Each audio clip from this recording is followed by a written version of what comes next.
Muy buenas tardes. En el marco del 50 aniversario del Instituto de Investigaciones Jurídicas de la Universidad de Costa Rica, les damos una cordial bienvenida a esta conferencia titulada La defensa de los derechos fundamentales en el proceso penal.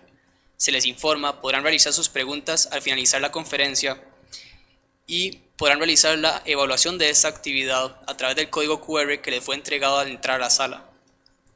El día de hoy contaremos con la participación del doctor Daniel González Álvarez, quien es licenciado en Derecho por la Universidad de Costa Rica, doctor en Derecho Penal y Procesal Penal por la Universidad de Nápoles de Italia. Realizó el curso superior de especialización en Ciencias Penales en la Universidad Complutense de Madrid. Laboró 34 años en el Poder Judicial de Costa Rica, de los cuales los últimos 18 ejerció como magistrado de la Corte Suprema de Justicia. Fue presidente de la Sala de Casación Penal de dicha corte. También fue profesor de la Facultad de Derecho y el programa de posgrado en Ciencias Penales de la Universidad de Costa Rica. Ha sido consultor internacional en sistemas de justicia, colaborando en diversos procesos de reforma de múltiples países latinoamericanos. Este año se reincorporó como profesor del posgrado en Ciencias Penales de la Universidad de Costa Rica, donde actualmente se desempeña. El tiempo es suyo, doctor.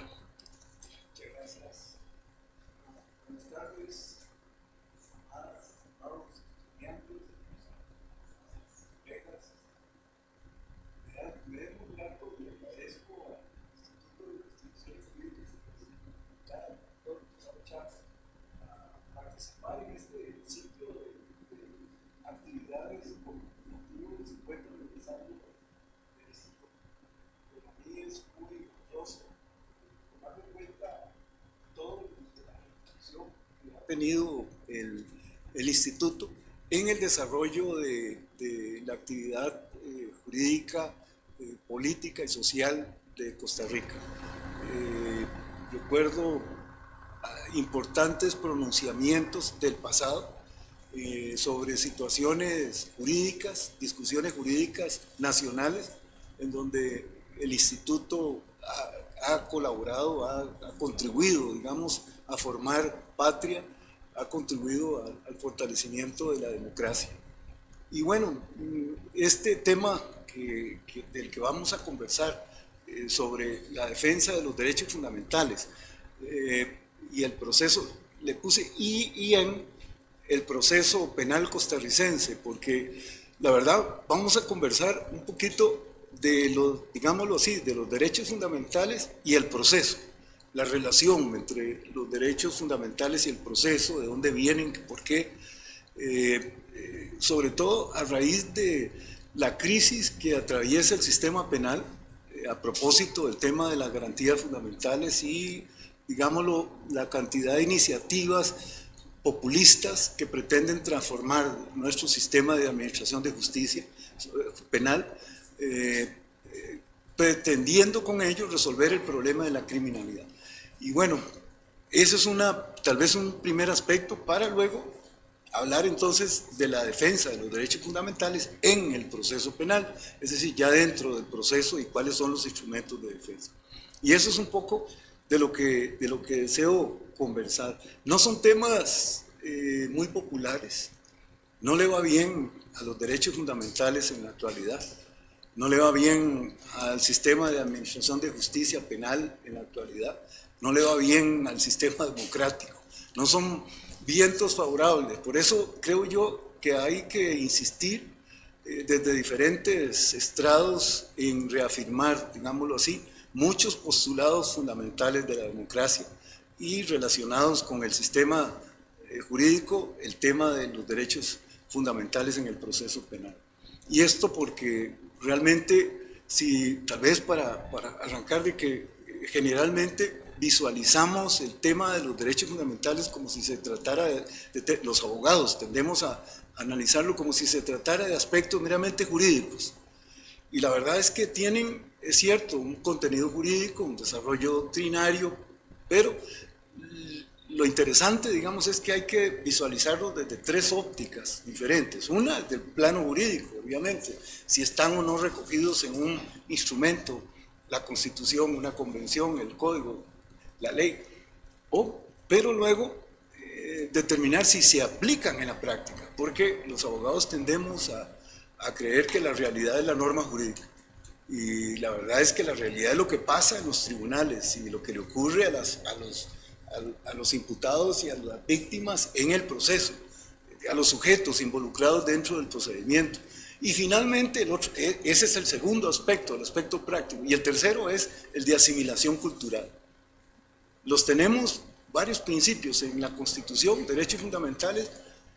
Algunos se aplican con alguna dificultad, pero luego viene el tema de la aceptación cultural. No los hemos asimilado culturalmente. Y lo digo, por ejemplo, solo para arrancar, mencionar uno, el derecho, por ejemplo, el principio de inocencia. La verdad es que la ciudadanía considera que si a una persona la detiene la policía y la somete a los tribunales es culpable. Es decir, no hemos todavía interiorizado que existe un proceso, que existen unas garantías y que será a través de este procedimiento en el que se venga a establecer si la persona es o no autora de un hecho delictivo.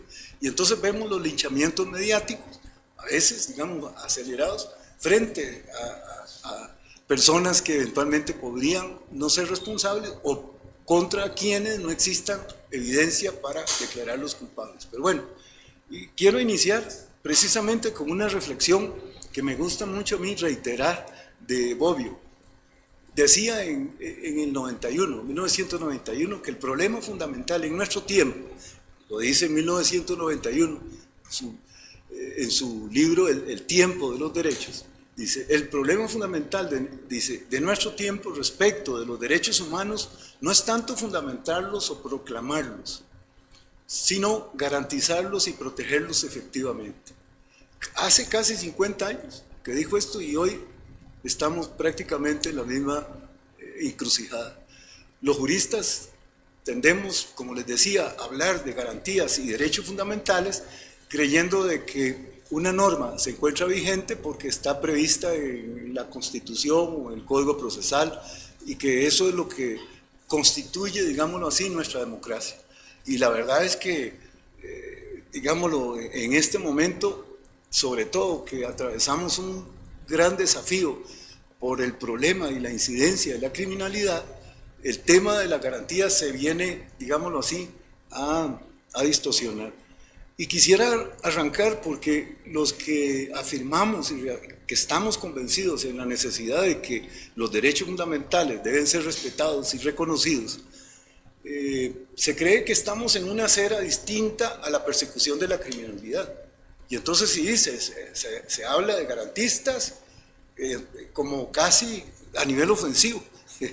Es decir, diciendo estos no buscan resolver el problema de la criminalidad porque son garantistas.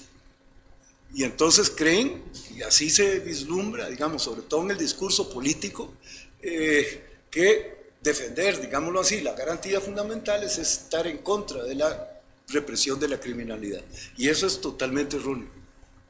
Eso es totalmente erróneo. O sea, si en un sistema democrático, y lo vamos a comentar, lo importante es que el sistema de administración, de investigación, de persecución de la criminalidad sea eficaz, que sea efectivo. El problema es que las soluciones que se están generalmente buscando no son las más idóneas para conseguir ese propósito. Pero vamos a hablar de eso. Y quisiera comenzar con el problema de la criminalidad.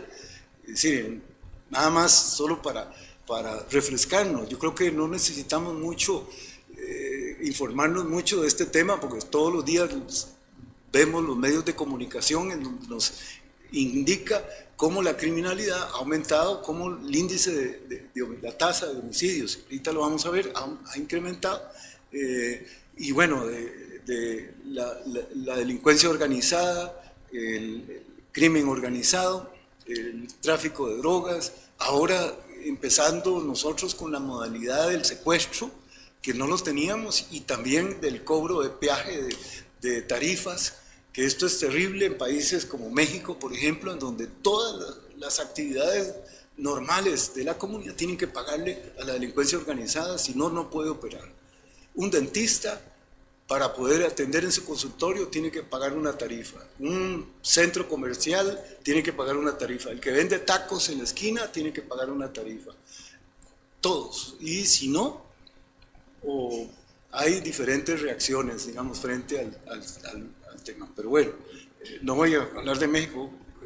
Digamos, en los últimos 10 años Costa Rica pasó de ser uno de los 5 países más seguros de América a convertirse en el segundo más violento de Centroamérica y en el 7º más violento de América. El OIJ calcula que más o menos 4.000 personas laboran para unas 200 bandas criminales. Eso es un ejército narco, dicen los medios de comunicación. San José pasó, bueno, de una tasa de homicidios de 118 homicidios en 2022 a 244 en el año siguiente, y hoy vamos por 191. Limón, bueno, pasó a una tasa de 37.8 por cada 100.000 habitantes. Esa es una tasa altísima, supera, digamos, de países de una violencia terrible. Bueno, Guanacaste, Alajuela, el deterioro de la seguridad ciudadana es increíble. Este es un gráfico de la tasa de homicidios de Costa Rica por cada 100.000 habitantes. Hoy andamos como en 17, más o menos, en general. Un poquito menos, 16 punto algo, casi 17, de nuestra tasa de homicidios por cada 100.000 habitantes.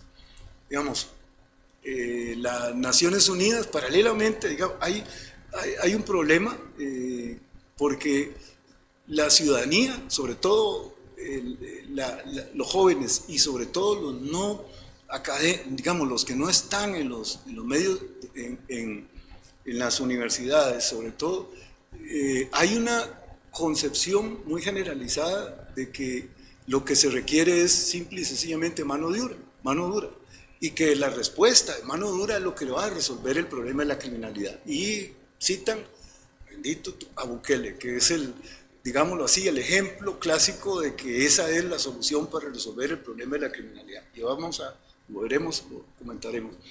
En este momento la ONU advierte que Costa Rica ha incrementado los mensajes de odio en Internet. Y esto lo digo por la reacción de la ciudadanía frente a diferentes temas nacionales. Hay, digámoslo así, una actitud en contra de la institucionalidad. Hay una desconfianza total en los órganos del Estado, en los órganos democráticos como la Asamblea Legislativa, en la Administración de Justicia como un sistema para resolver las controversias de manera pacífica, etc. O sea, hay un deterioro y sobre los controles a los órganos políticos. Hablo de la Contraloría, hablo del Tribunal Supremo de Elecciones, etc. Es decir, y esto deteriora totalmente la credibilidad, abre la puerta a la desinformación y la polarización. Esto lo advierte en un informe, revela La Nación de un día de estos. Alegra Bayoko, una representante de Naciones Unidas que se refiere al tema. Miren, esto es el Latinobarómetro, que es en el informe de 2023, refiere el porcentaje de personas que aceptarían un gobierno no democrático en Centroamérica en 2023. Vean, Costa Rica aparece con un 43%, y esto es a 2023. Hoy estaría tal vez en más alto. Creo que nosotros no tenemos ni siquiera idea qué es, jóvenes, un sistema, digámoslo así, no democrático o autoritario, una dictadura. Los que han conocido, los que llegamos a conocer una dictadura, es como, por ejemplo, países como los del Cono Sur, bueno, y Centroamérica también, qué decir, en la época de Somoza o la época de dictaduras. Es realmente lamentable el regresar, digamos, a periodos autoritarios de concentración de poder político en un solo órgano, digamos, por la gran cantidad de violaciones a derechos. Todo esto lo estoy un poquito reafirmando, digamos, para considerar si realmente, y ahorita vamos a hacernos algunas interrogantes para arrancar, si realmente esto justifica el desconocimiento de derechos fundamentales. Es decir, si esta situación, y veamos, hagámonos estas interrogantes. ¿Son las garantías y los derechos fundamentales previstos en el Código Procesal Penal un obstáculo para la efectiva aplicación de la ley penal? ¿Será necesario regresar a sistemas inquisitivos de persecución penal para obtener eficacia en la disminución de la delincuencia? Porque tenemos que preguntarnos si es esa realmente la respuesta populista al problema de la criminalidad. ¿Por qué y para qué se establecen las garantías y los derechos fundamentales en el procedimiento penal? ¿Le corresponde al proceso penal buscar la efectiva aplicación de derechos fundamentales o no? Si es el caso, ¿cuáles son los mecanismos de protección de tales derechos? ¿Podemos confiar todavía en el sistema judicial para defender nuestros derechos? Y eso es un poco de los interrogantes que debiéramos de hacernos y cuáles podrían ser no solo las respuestas, sino las, digámoslo así, las formas en que podríamos resolver, sobre todo el tema, frente al tema de la criminalidad, cómo podríamos resolver estas y otras interrogantes. Lamentablemente, la situación, digámoslo así, de gravedad que estamos enfrentando frente al tema de la criminalidad ha propiciado, ahora más que nunca, la formulación de una serie de respuestas meramente tradicionales. Y siempre es bueno seguirlas reafirmando, recalcando, para señalar si eso realmente es la vía. Vean,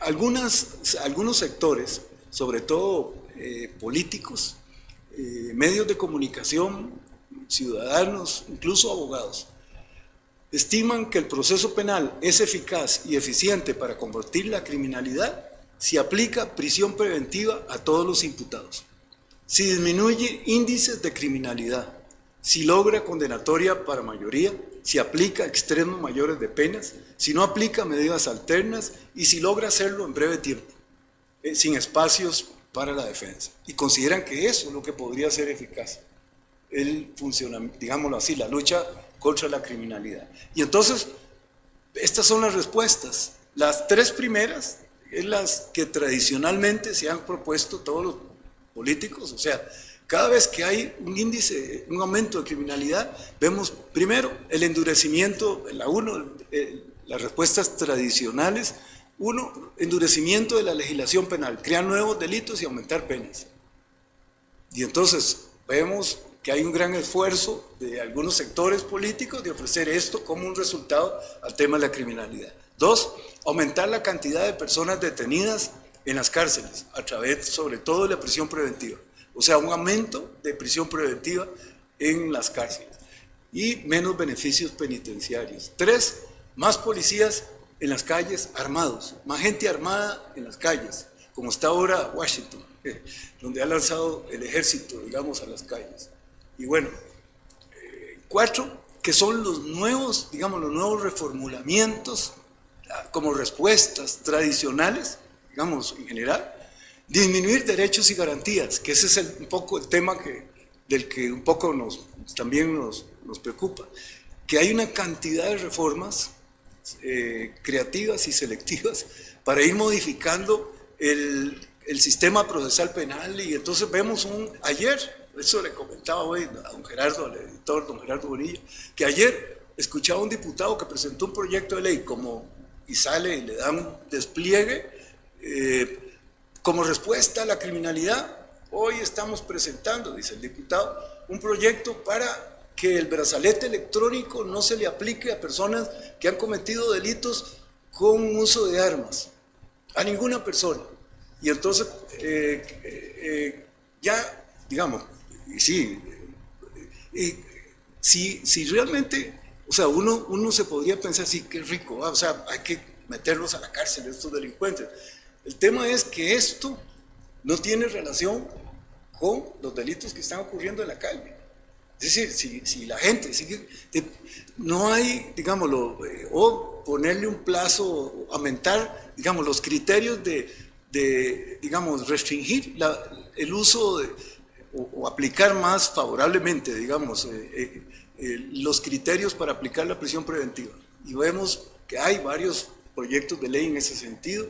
Hay otro incluso del Poder Judicial, donde pretende disminuir una cantidad de garantías, impedirle que la sustitución de defensores por un cambio de agenda, etc. Y entonces vemos, esta es la solución al problema de la criminalidad. Nada más para irnos anticipando a lo que podríamos comentar. ¿Ustedes qué piensan? ¿Ustedes creen que si alguien está cometiendo homicidios, hombre, no vamos a cometer homicidios, no vamos a traficar, porque ahora ya la sustitución de defensores no se va a poder hacer o porque ahora el brazalete electrónico ya no vamos, o el plazo para recurrir de tanto? Es decir, ofrecen, digámoslo así, como solución al problema de la criminalidad, la disminución de una gran cantidad de derechos y garantías. Y luego, quinto, cero tolerancia, no medidas alternas. Incluso ya vimos que en el sistema penitenciario se restringieron el uso de medidas alternativas, se endureció el uso de la sustitución de la pena ya en la fase de ejecución, la libertad condicional, etcétera. O sea, y finalmente militarizar la persecución penal. No tenemos ejército, cierto, pero los modos de operación de la persecución de la criminalidad sí los estamos copiando como tipo militar.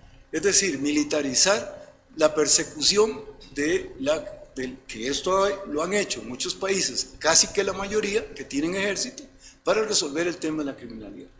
Y bueno, digamos, aquí tenemos que cuestionarnos, dice, porque estas ideas, digamos, esto que estamos indicando, plantean una concepción del derecho procesal penal como un instrumento dirigido exclusivamente a la persecución de la criminalidad, y consideran que el proceso penal, el objetivo del proceso penal es reducir a prisión a las personas que han cometido delito. Y en esa óptica, digamos, incluso lo menciono como circunstancia que me llamó mucho la atención, un informativo judicial que ahora aparece del Poder Judicial, en donde informa, es interesante, está en internet y ustedes lo ven, se llama Hora Judicial o algo así. Y entonces informa, son como capsulitas. ¿Y qué es lo que contienen? Y dicen, 1, el Tribunal de Limón condenó a 15 años a fulano por delito tal. 2, el organismo de investigación practicó allanamientos y detuvo a fulano tal cual. 3, se aplicó prisión preventiva de tal a fulano por tales delitos. Y está bien, yo no digo que sí, que hay que informar, pero la óptica de esto pareciera, y está cayendo en una trampa, pareciera entonces que es que el Poder Judicial tiene que responder a eso. Y esa es la trampa. Es decir, los medios de comunicación y los políticos le dicen que el Poder Judicial tiene que ser eficaz y la responsabilidad del avance de la criminalidad está en los tribunales y son los obligados a combatir la criminalidad. Y entonces, claro, ¿qué hace el Poder Judicial? Anunciar, sí, estamos condenando gente, entonces estamos confirmando que efectivamente ese es nuestro objetivo. Es decir, que el sistema judicial fundamentalmente tiene que ir dirigido hacia ese objetivo. Yo no digo que no sea ese el medio para llegar a una pena, obviamente, o para llegar a la prisión preventiva, obviamente. El tema es si ese es el objetivo del proceso penal. El tema es si ese es el objetivo de la función. Y es que visualizan a la función del juez como si fuese el garante de la seguridad ciudadana. En este concepto, digamos, el juez es el garante y se compraron, les pasaron la factura y compraron la factura. Es decir, el juez, y esta es la concepción que tiene el propio sistema judicial, y ahí no vamos a salir.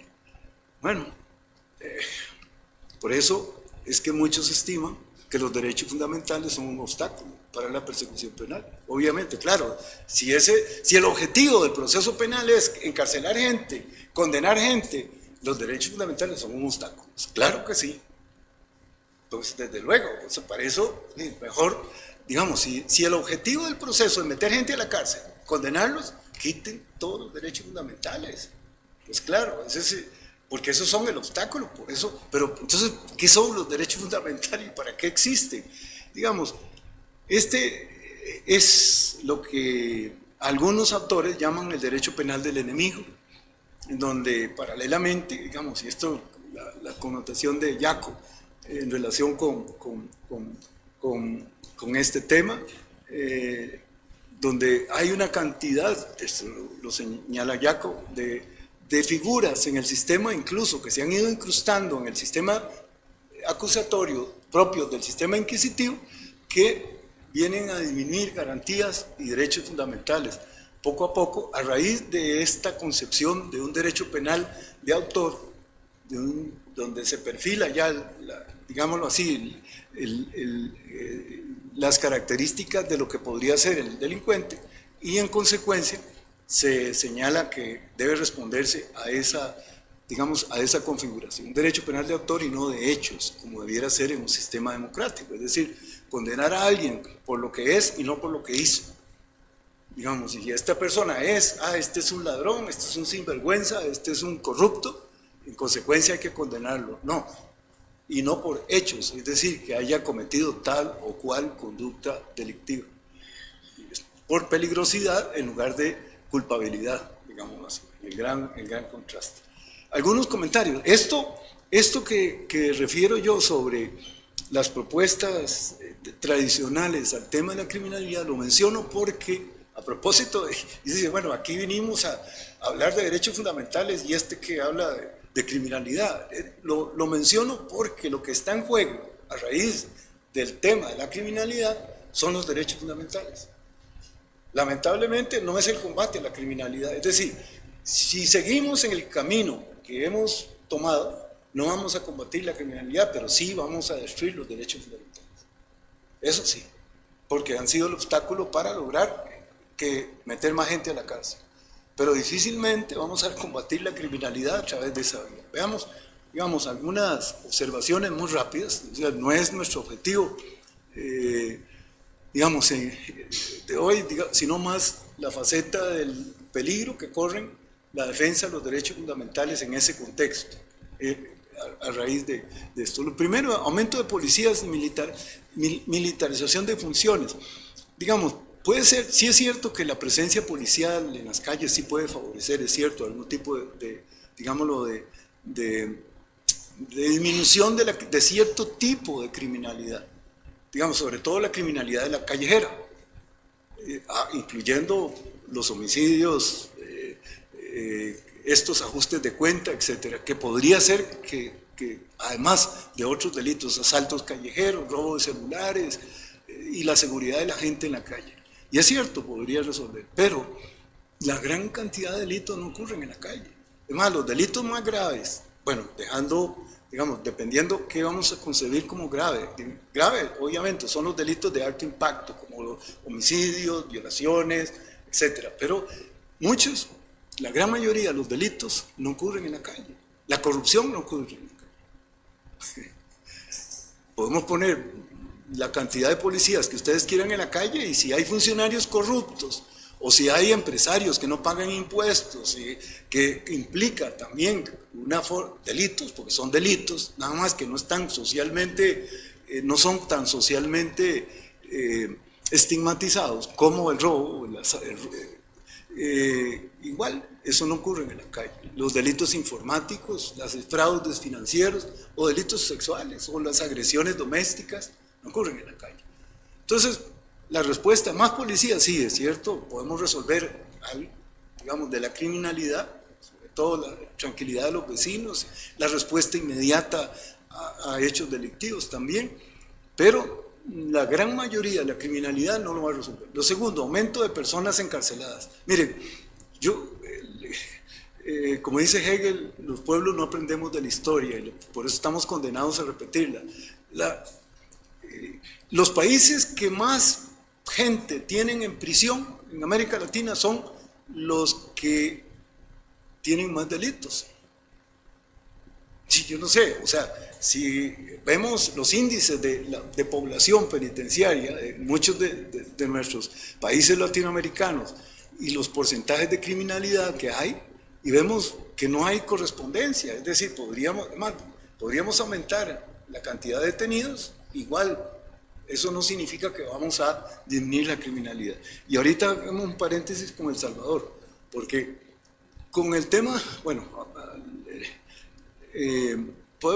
mencionémoslo, digamos, el tema de El Salvador, la respuesta, digamos, para que Bukele hubiese podido hacer lo que hizo, hay que haber hecho varias cosas que él hizo. Lo primero fue obtener la mayoría. Es decir, la ciudadanía lo votó y obtuvo la mayoría. Obtuvo la mayoría en el Parlamento, y eso le permitió, lo primero que le permitió fue desmantelar al Tribunal Constitucional salvadoreño, de cuajo, todos, y nombrar a los magistrados afines a su, porque es su grupo electoral, su grupo de diputados el que nos nombra.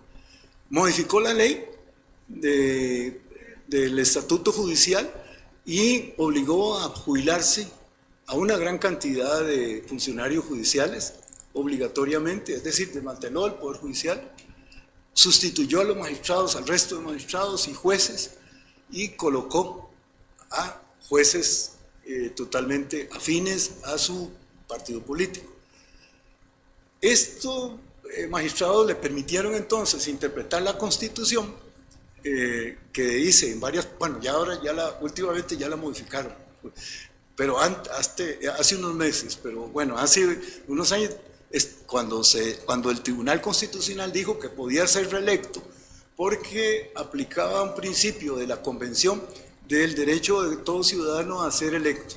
Cuando el pueblo quiere que sea electo, entonces indefinidamente, a pesar de que la Constitución en varios artículos prohibía la reelección, el Tribunal Constitucional consideró que, aplicando la Convención de Derechos Humanos y el Pacto Internacional de Derechos Civiles y Políticos, estaba por encima de la Constitución y en consecuencia él tenía derecho a reelegirse. Entonces, también modificó eso.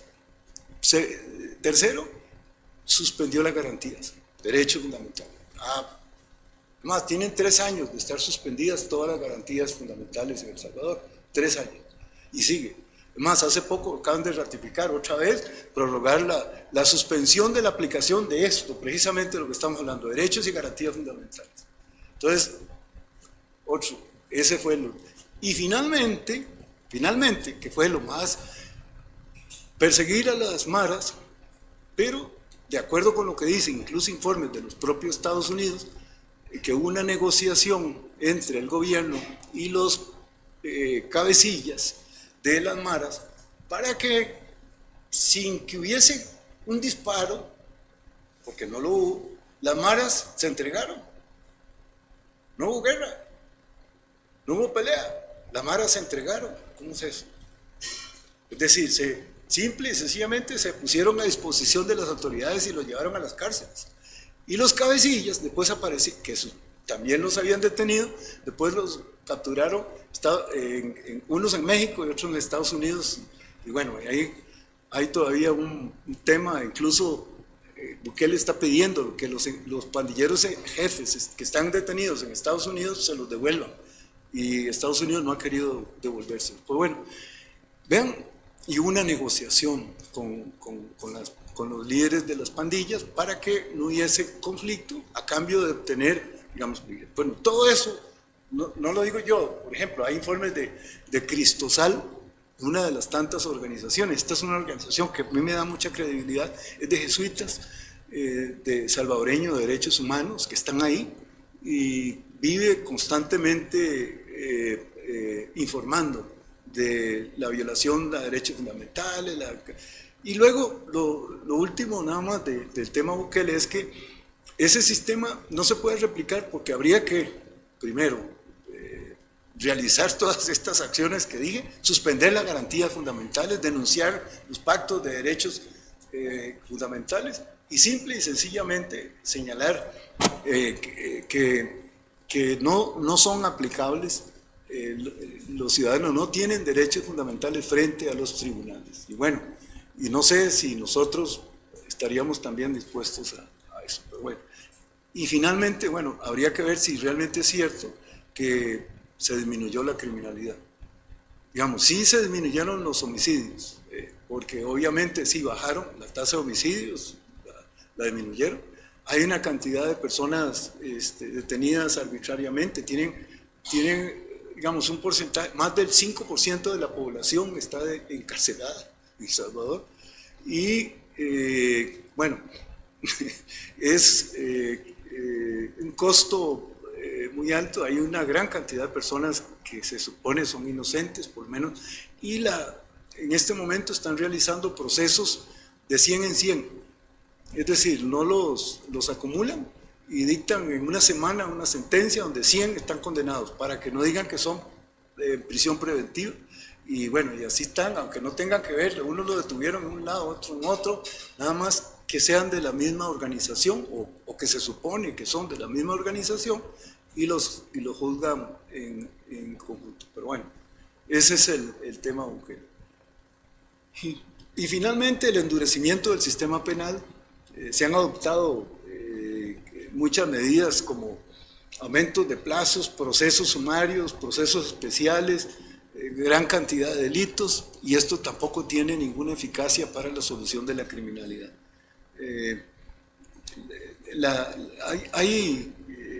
Por cierto, hay un estudio muy interesante de un profesor de la Universidad Internacional de la Florida sobre el tema de El Salvador, que yo les recomendaría.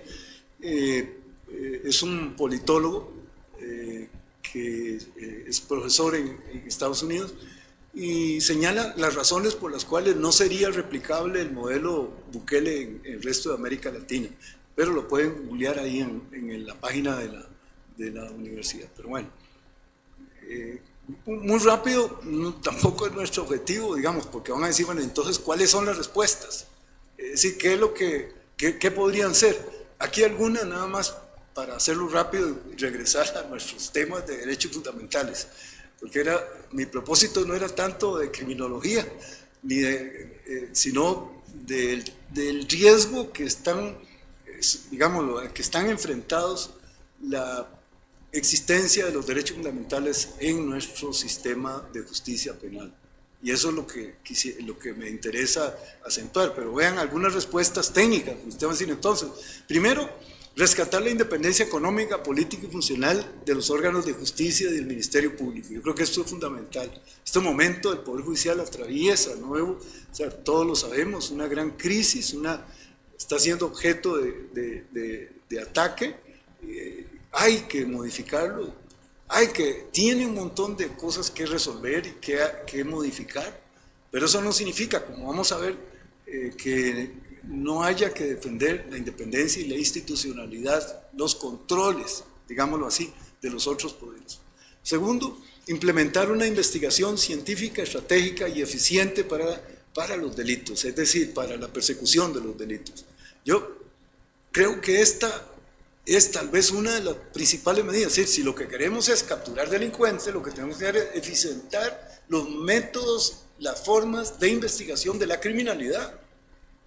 Eso es lo que tenemos para llevar a esos sujetos con pruebas reales, con pruebas que resistan el contradictorio, que sean admitidas frente a un tribunal conforme a las reglas de la sana crítica y que permitan llegar a una sentencia condenatoria. Pero para eso necesitamos una investigación científica, eficiente, profesional, creíble, y eso, digamos, es lo que tenemos que fortalecer. Miren, cuando los europeos, que se han enfrentado en varios periodos a problemas políticos tal vez, bueno, Italia con la mafia, además de la mafia con grupos guerrilleros, o sea, grupos terroristas, digámoslo así, como Le Brigate Rosse o Le Camicenere, España también, bueno, en fin, los alemanes, etcétera.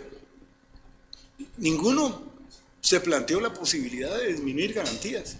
Lo que hicieron fue eficientar los métodos de investigación, fortalecer los órganos digamos, los que estaban en persecución de ese tipo de criminalidad, de todos ellos. Y eso es lo que realmente es una, no la solución, una de las soluciones que podrían ayudarnos a resolver el tema de la criminalidad. Miren, y métodos, sobre todo, miren, el organismo de investigación judicial no puede ser, hay dos sectores, no es parte de nuestra conferencia, pero hay dos sectores que requieren de una necesidad de ser reforzado. Todo el tema, por un lado, todo el tema informático. Es decir, una gran cantidad de hechos delictivos ocurren a través de las redes, en los métodos de Internet, a través de mecanismos digitales. Una gran cantidad. Mira, piensen hasta delitos, por ejemplo, en los pederastas, método Internet.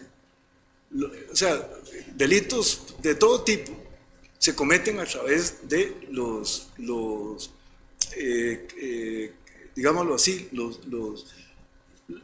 Internet. Bueno,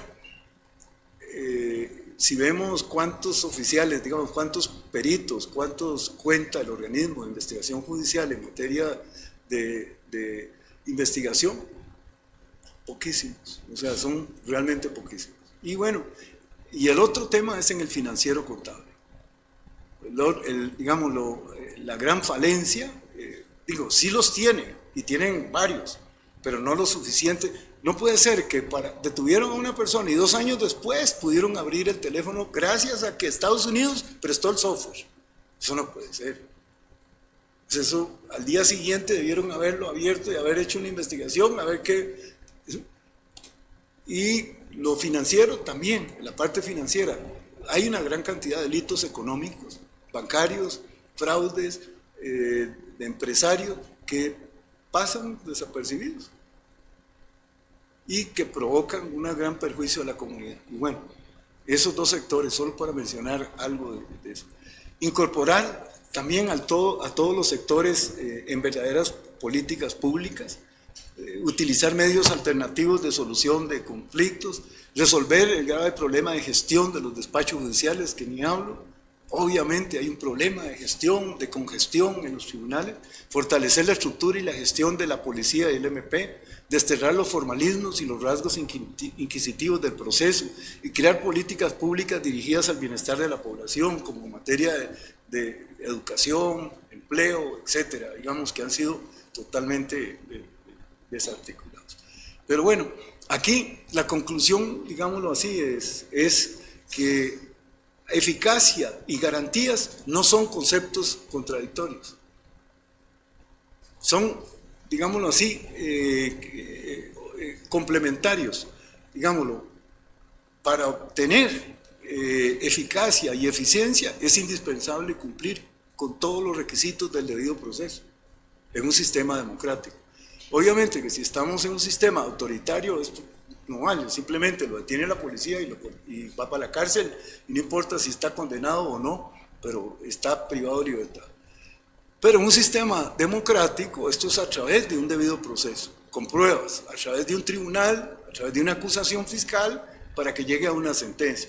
Y eso, digamos, eficacia y eficiencia no es contrario, más bien son complementarios. Y por eso un proceso penal es eficaz y eficiente solo y únicamente si respeta los derechos fundamentales del debido proceso. No hay de otra. No podría considerarse un sistema eficaz y eficiente si no hay digámoslo así, un respeto al debido proceso. Miren, estos son Ferrajoli, que es uno de los autores del garantismo, lo señala muy bien. En 10 axiomas, los últimos 4 son de carácter procesal. No hay pena sin juicio, es decir, no puede llegar a penarse, sancionarse a una persona si antes no ha habido todo un proceso. Pero no hay juicio si antes no ha habido una acusación de un órgano independiente y autónomo del juez frente a un tribunal independiente. No hay acusación sin prueba. Es decir, para que haya una buena acusación es indispensable que haya habido una evidencia que logre acreditar que aquella persona ha realizado el hecho delictivo. Y no hay prueba sin refutación. Es decir, la prueba debe ser sometida también al derecho de defensa, es decir, al contradictorio, para que pueda combatirla y contrarrestarla. Y estos son los elementos simples de un debido proceso. Y es lo que, digámoslo,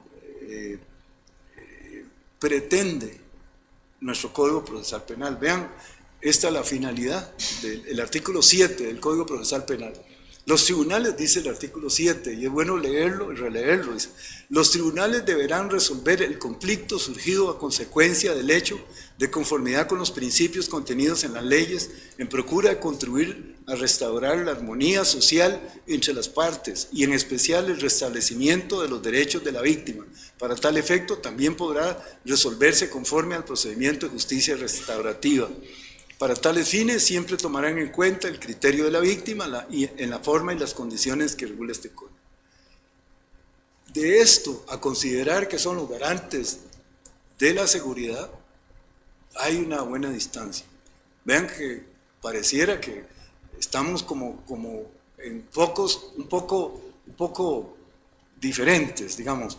Estas son las finalidades pretendidas, no digo que las logra, la mayoría de ellas, pero pretendidas por el proceso penal: garantizar el respeto de los derechos humanos del imputado, de la víctima y los demás involucrados, determinar objetivamente hechos ocurridos, investigar y sancionar los delitos para mantener la paz social, asegurar la aplicación de penas proporcionales y justas, promover la reparación del daño a la víctima, controlar el poder estatal para que el proceso no sea un instrumento político o arbitrario de persecución política.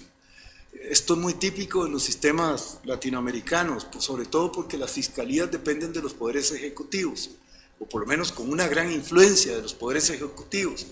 Y cambia el gobierno, cambia el fiscal, y entonces el fiscal se dedica a perseguir a los políticos contrarios, a buscarle qué hicieron, qué no hicieron, y a dónde están, o a los adversarios de su propio partido. También, pues no hay como el fuego amigo. Y bueno, y persiguen también a los contrarios del grupo que no está y esto es muy típico en América. Fortalecer la democracia mediante la transparencia y la participación ciudadana, digamos, digámoslo así, entre todos estos conflictos que estamos señalando. Bueno, veamos, entonces, si es así, vean de dónde vienen los derechos fundamentales, dónde están los derechos fundamentales que recoge el Código.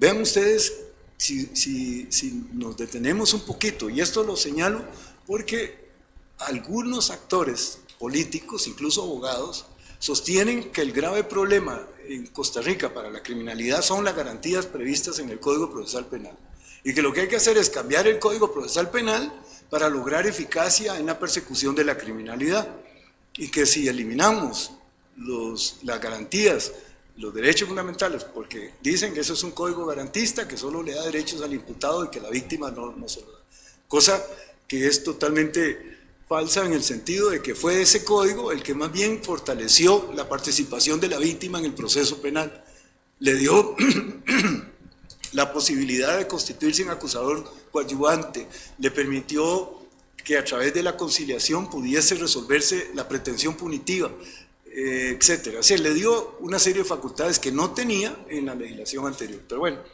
se considera que las garantías previstas en el Código son el obstáculo, pero entonces son del Código. Y si vemos que en realidad hay dos grupos fundamentales de donde provienen, digamos, estas garantías. Primero, los instrumentos internacionales de derechos humanos ratificados por Costa Rica.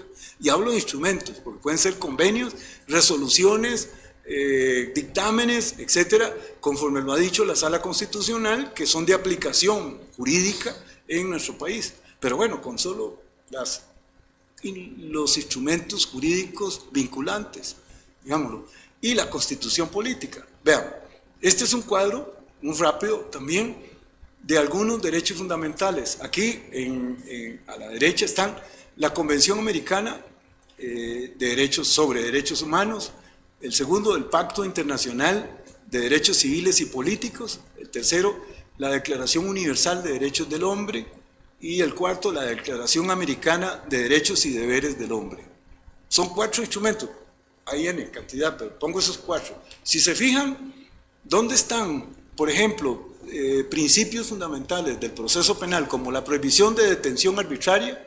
Vean, todos esos 4 la mencionan y la garantizan, por lo menos jurídicamente, la establecen, y son, digo, instrumentos jurídicos ratificados por Costa Rica y aplicables en Costa Rica conforme lo dice la legislación, lo dice la Constitución, lo dice el Código y la jurisprudencia de los tribunales, incluyendo la de la Sala Constitucional, que es vinculante.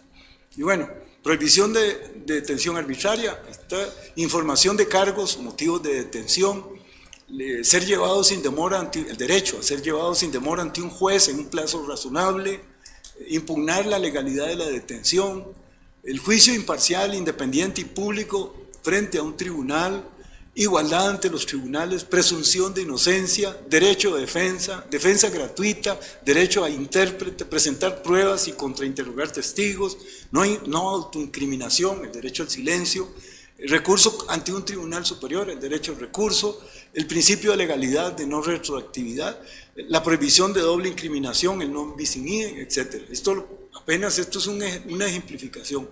Si ustedes se fijan en estos instrumentos internacionales, van a encontrar ahí una gran cantidad de derechos regulados. Entonces, ¿qué es lo que hace el Código? Bueno, y veamos todavía el marco constitucional, porque no es solo el Código. Y lo he hecho, lo del marco, en lugar de poner los artículos constitucionales, he preferido poner ahí una filmina con una, digamos, esquematizando una resolución de la Sala Constitucional que señaló las reglas del debido proceso. Una sentencia famosa de la Sala Constitucional. Y bueno, y ahí están elencados los derechos constitucionales del debido proceso. Constitucionales, no de un código procesal penal, constitucionales del debido proceso y de carácter vinculante.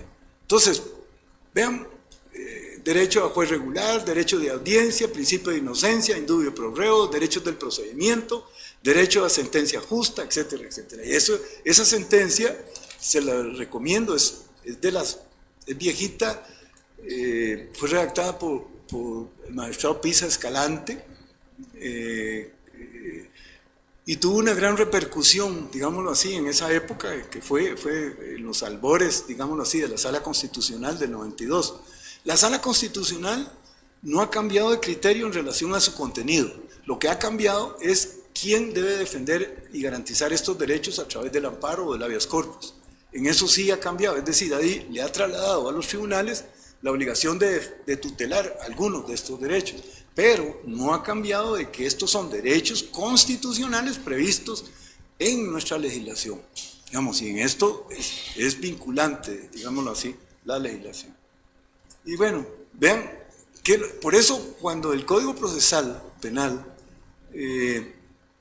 establece en el título primero, en estos primeros 15 artículos, los principios y garantías procesales, lo que está haciendo es reiterando lo que ya dicen las convenciones y la Constitución. Entonces, todos aquellos sectores políticos, volvemos otra vez, que señalan que modificando el código o eliminando del código las garantías, vamos a lograr resolver el problema de la criminalidad en este país, pues están realmente errados, o sea, en el sentido, primero, de que eso no va a solucionar la criminalidad, y segundo, no provienen del Código Procesal Penal. El Código Procesal Penal lo que hace es reglamentar la existencia de las garantías fundamentales, y esa es la función básica, digamos, desarrollar. Por eso algunos consideran que el derecho procesal penal es derecho constitucional reglamentado. Y eso señalan que es el derecho procesal penal. Y eso es lo propio del derecho procesal penal. Y no obtener la condena como algunos consideran que debiera ser el fin del proceso penal. Aunque a través del proceso penal sí se obtiene la condena. pero no, el objetivo fundamental es ver si se logra la condena respetando las garantías, el debido proceso, las garantías fundamentales en un sistema democrático. Entonces, primeras conclusiones. Primeras, yo espero aquí a las 3 de la mañana estar haciendo las últimas. No, ya ahorita vamos avanzando. Los derechos fundamentales, digamos, las primeras conclusiones. Los derechos fundamentales recogidos en el procedimiento penal provienen y reglamentan derechos y garantías establecidos en la Constitución Política y los instrumentos internacionales de derechos humanos aplicables en Costa Rica. Su reconocimiento y existencia jurídica proviene de fuentes superiores que imposibilitan su desconocimiento en el código o en la práctica cotidiana de los procesos judiciales y la jurisprudencia. Constituyen una garantía propia de un Estado de Derecho republicano y democrático. En todo caso, su reconocimiento no impide eficacia y eficiencia en la persecución de los delitos y en la aplicación de penas a sus autores. Eficacia y eficiencia para contrarrestar la criminalidad no es antagónico con el reconocimiento de tales derechos y garantías. Y estas son algunas de las primeras conclusiones, digámoslo, que hemos mencionado. Bueno, y la segunda parte, digamos, bueno, ya defensa de los derechos fundamentales dentro del procedimiento. Y aquí tendríamos que hablar de la actividad procesal defectuosa, es decir, ahora sí, si están previstos en el Código Procesal Penal derechos y garantías fundamentales, ¿cuáles son los instrumentos que establece la legislación procesal penal para defender esas garantías? Bueno, eso, digamos, la respuesta es la actividad procesal defectuosa, la nulidad a través de, digamos, de incidencias o recursos. Es decir, que se pueden formular a través de incidencias o recursos. Y aquí nada más,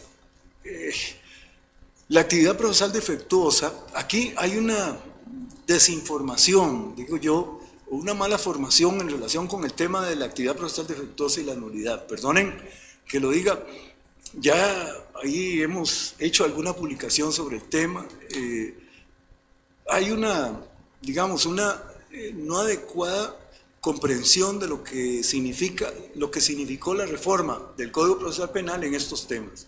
Vean, lo dice, algunos consideran que nuestro Código Procesal Penal abandonó el tema de la nulidad y que ahora solo es actividad procesal defectuosa. Y consideran, bueno, que el Código abandonó, incluso lo dice literalmente, no es de nuestro caso, pero lo dice literalmente la Sala Constitucional y la Sala Tercera, en resoluciones, incluso lo ponen por escrito. Y eso no es cierto. Perdonen, primero porque el Código sí menciona la nulidad, más está referido precisamente en los recursos, tanto de apelación como de casación se habla de nulidad. Es cierto que en el capítulo de actividad procesal defectuosa no se menciona la palabra nulidad, pero es que esto es una actividad procesal defectuosa, digamos, es cuando un acto procesal se ha realizado en contravención de derechos o garantías fundamentales. Y en consecuencia deben existir mecanismos para restablecer, como una especie de amparo, digamos, dentro del procedimiento penal, para restablecer el goce de esos derechos o corregir, digámoslo así, la violación a esos derechos fundamentales. Y eso, la actividad procesal defectuosa, si ustedes buscan cualquier texto relacionado que hable del tema de actividad procesal defectuosa, se va a dar cuenta que la actividad procesal defectuosa tiene tres consecuencias, que son esas tres. O puede producir una convalidación a raíz de una actividad procesal defectuosa, o puede producirse un saneamiento a través de la actividad, digamos, no a través, como consecuencia de la actividad procesal defectuosa, o puede producir una nulidad como consecuencia de la actividad procesal defectuosa. Y eso, en realidad, la relación que hay entre actividad procesal defectuosa y nulidad es una relación de causa y efecto. No es de sustitución. Nosotros no sustituimos nulidad por actividad procesal defectuosa. La actividad procesal defectuosa, digamos, requiere de estos requisitos para que pueda ser reconocida. Existencia de un acto irregular, o sea, que haya habido un acto del proceso digamos, que se desarrolló de una manera contraria a la ley, y esa es la segunda exigencia, es decir, que viole una ley. Tercer lugar, que afecte a alguno de los sujetos del proceso, porque si no, no tiene sentido. Y cuarto lugar, que exista un interés y una necesidad en reparar la afectación, porque a veces, a pesar de que se haya producido una afectación, no existe necesidad en repararla. Y en cuarto lugar, que no sea posible subsanar el acto viciado, es decir, que solo pueda llegarse a través de una nulidad. Vean,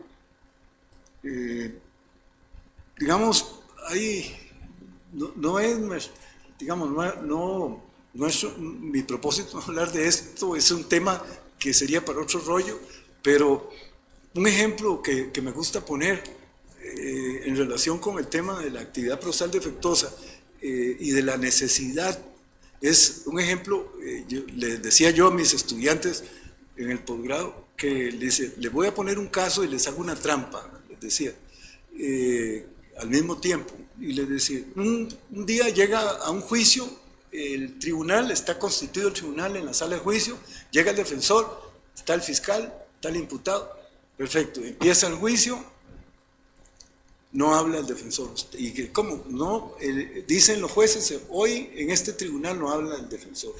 Estoy inventando el caso para decir una violación flagrante, digamos, al derecho de defensa. Y solo estoy inventando. Digo, puede ser que le rechacen una prueba que no debieron haberle rechazado, pero no, pongo un caso así, que es que no creo que se llegue a dar en la práctica, pero lo pongo para que se resaltar, digamos, un vicio bien grande de una violación. Entonces, no habla el defensor y termina el juicio y el tribunal dicta sentencia. Y entonces yo les pregunto, ¿esa sentencia es nula? Y claro, la respuesta en automático de todo, sí, claro, sí, violaron los derechos fundamentales del imputado. Pero yo les dije que les iba a hacer una trampa. Y la trampa es que yo no le dije que lo condenaron. Esa era la trampa. Claro, en el ejemplo, digamos, si lo absuelven, no tiene ningún sentido hablar de violación a derecho fundamental. No hay necesidad en reparar la violación. Por eso la necesidad de reparar es un requisito adicional a la afectación de derechos fundamentales. A pesar de que se haya producido una violación, pero si no es necesario, no debe subsanarse. Claro, si todos pensaron que lo habían condenado, si el tribunal no deja hablar al defensor, condenó al imputado. Pero dije, les voy a hacer una trampa y no les dije cómo iba a resolver el tribunal. Claro, esto era solo para que se plantearan, digámoslo así, se enfrentaran al tema de la necesidad, digamos, pero bueno, mejor continuemos. Digamos. Actividad procesal defectuosa, el problema es que la sala de casación y algunos tribunales que siguen la jurisprudencia, y esto lo menciono para que no cometan el error, consideran que no es posible plantear actividad procesal defectuosa contra resoluciones.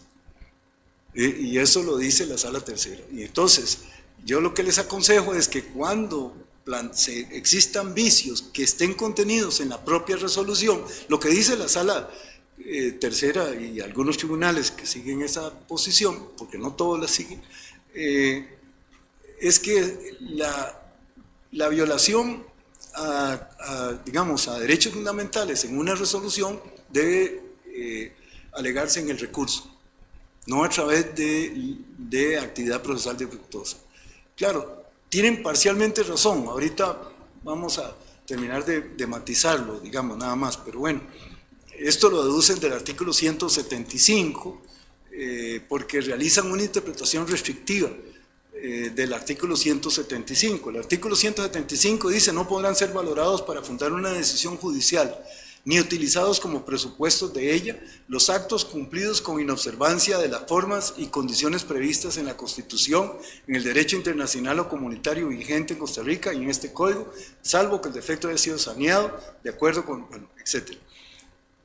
La interpretación restrictiva es que dice actos, que ahí está en azulito, estiman que las sentencias no son actos procesales.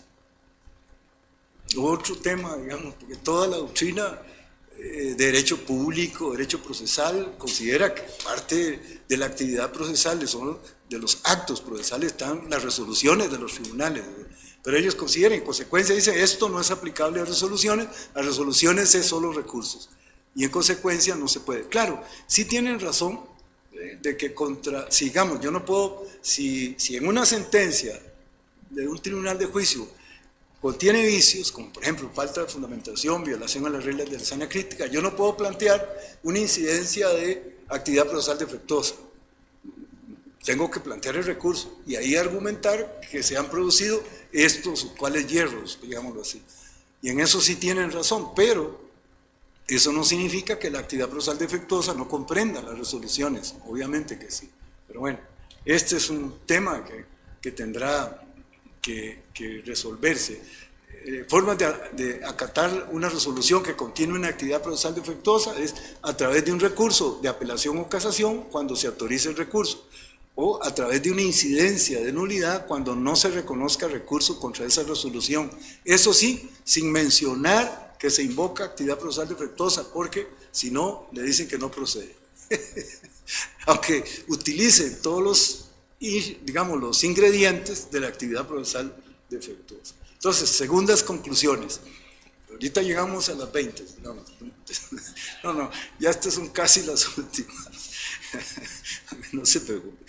El Código Procesal Penal establece mecanismos de protección de derechos fundamentales a través de la argumentación de actividad procesal defectuosa y nulidad. La actividad procesal defectuosa puede corregirse con saneamiento, con validación o nulidad. Actividad procesal defectuosa y nulidad se relacionan como causa y efecto.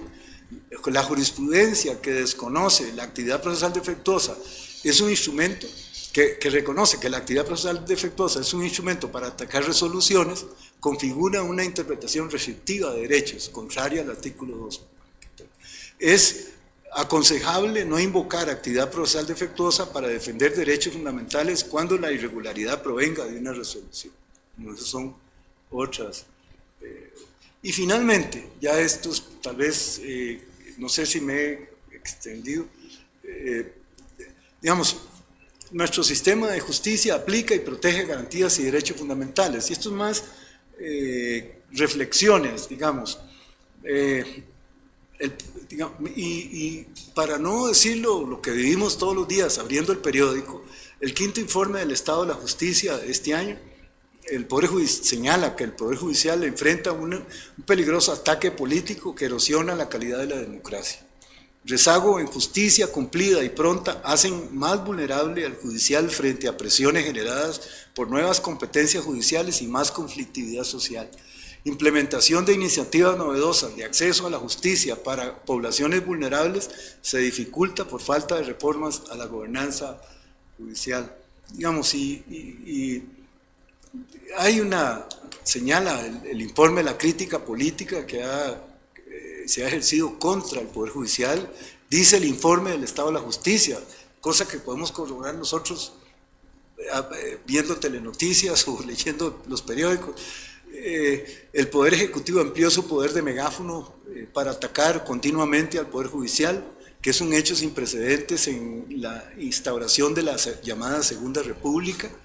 El megáfono es un poder informal que denota la capacidad de actores políticos que ocupan altos puestos en el gobierno para comunicar narrativas sobre el estado del país, caracterizar a sus adversarios y definir la situación de la gestión gubernamental. El principal argumento de las intervenciones presidenciales contra el Poder Judicial ha sido responsabilizarlo por la crisis de violencia homicida. Se atribuye esta crisis a decisiones erróneas de jueces o juezas que liberan a las personas delincuentes y a la extensa duración de los procesos. La alternativa sugerida es un enfoque de mano dura que considera el encarcelamiento como la solución al problema de la inseguridad. Y otra vez estamos dando palos de ciego frente al tema de la seguridad. Digamos, sí es cierto que el Poder Judicial, y créanme, yo soy un crítico del Poder Judicial, Sé que hay que modificar una gran cantidad, requiere de una gran cantidad de reformas, comenzando por la cúpula. Incluso, no lo digo ahora que estoy afuera, lo fui adentro, incluso hice proyectos que no fueron aprobados para eliminar, por ejemplo, las potestades administrativas de la Corte Plena, sustraerlos de la administración, que se dediquen a lo que fueron nombrados, que es a la administración de justicia y no a la administración política y administrativa del Poder Judicial, etcétera. Digamos, la gestión judicial requiere de una gran cantidad de modificaciones. Hay que reformar, digamos, la forma en cómo se tramitan y organizan, cómo se tramitan los procesos y digamos, se organizan la gerencia de los despachos judiciales. En fin, falta mucho que hacer, pero a pesar de todo defendemos la independencia. Hay que defender, digámoslo así, el funcionamiento del Poder Judicial, sobre todo porque es el único mecanismo de contrapesos, de frenos y contrapesos en nuestro sistema, digámoslo, de justicia. Los riesgos de eliminar la independencia del Poder Judicial son muy graves, graves para la existencia del sistema democrático, para los ciudadanos, para el sistema de justicia. Podríamos decir que hay una especie de resistencia de la autoridad, del Poder Judicial frente a la autoridad política. Muy débil, digámoslo así, yo deseara que fuera más fuerte, incluso es muy tímida la respuesta a los medios del Poder Judicial frente a los constantes argumentos, sobre todo del Poder Ejecutivo hacia el Poder Judicial. Sí se defiende, pero muy tímidamente, muy calladamente, pero hace falta fuerza, energía en la respuesta, digámoslo así, a este embate periodístico, social, informático, digamos, y requiere de defensa. El límite de la actividad represiva del Estado tiene que ser, y esto lo debe entender el Poder Ejecutivo sobre todo, el respeto a los derechos fundamentales en el sistema democrático. Y son parte de nuestra realidad, estos derechos fundamentales, al igual que los mecanismos de protección. Falta mucho, eso sí, para asumirlos culturalmente, como les decía, como el otro. Vean, yo quise utilizar este índice de impunidad en Centroamérica, y vean cómo está Costa Rica. No utilicé estadísticas del Poder Judicial, ni de las del Ministerio de Justicia, sobre el tema de la impunidad, ni del OIJ. Este es un estudio del Atlas of Impunity Report, ya estoy casi finalizando, de 2023. Estas organizaciones es un estudio muy serio, que se realiza casi que en todo el mundo, está basado en 67 indicadores estadísticos en cada uno de los países, de fuentes válidas y confiables en 163 países. Y Costa Rica, digamos, el índice de impunidad es de 0 a 1, de 0 a 5, donde, digamos, 0 es un valor de menor impunidad y 5 es de mucha impunidad. Costa Rica está en un 1.41, de acuerdo con este índice, en relación con el tema de la impunidad. No estamos. Y entre 163 países, y digo un estudio externo, no un estudio interno, los hay estudios internos, está de 163 países, estamos en el 157, es decir, del mundo, solo hay 5, ¿cuántos? 6, 7, 5, ¿no?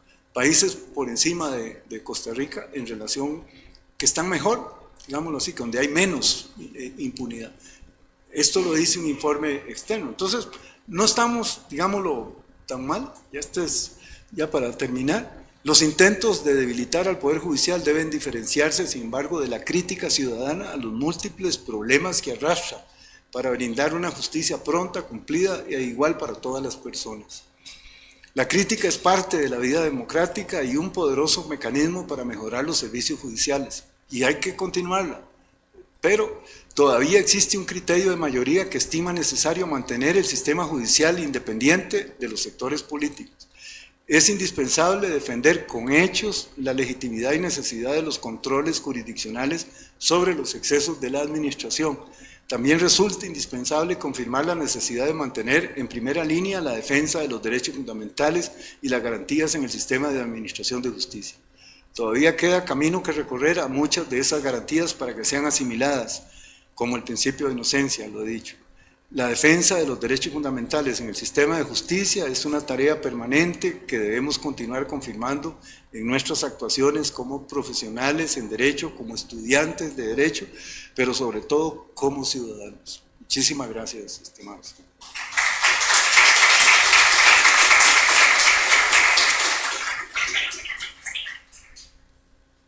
Muchas gracias, doctor. A continuación tendremos la sección de preguntas del público. Si alguien desea realizar alguna pregunta, por favor levante la mano y se le dará la palabra.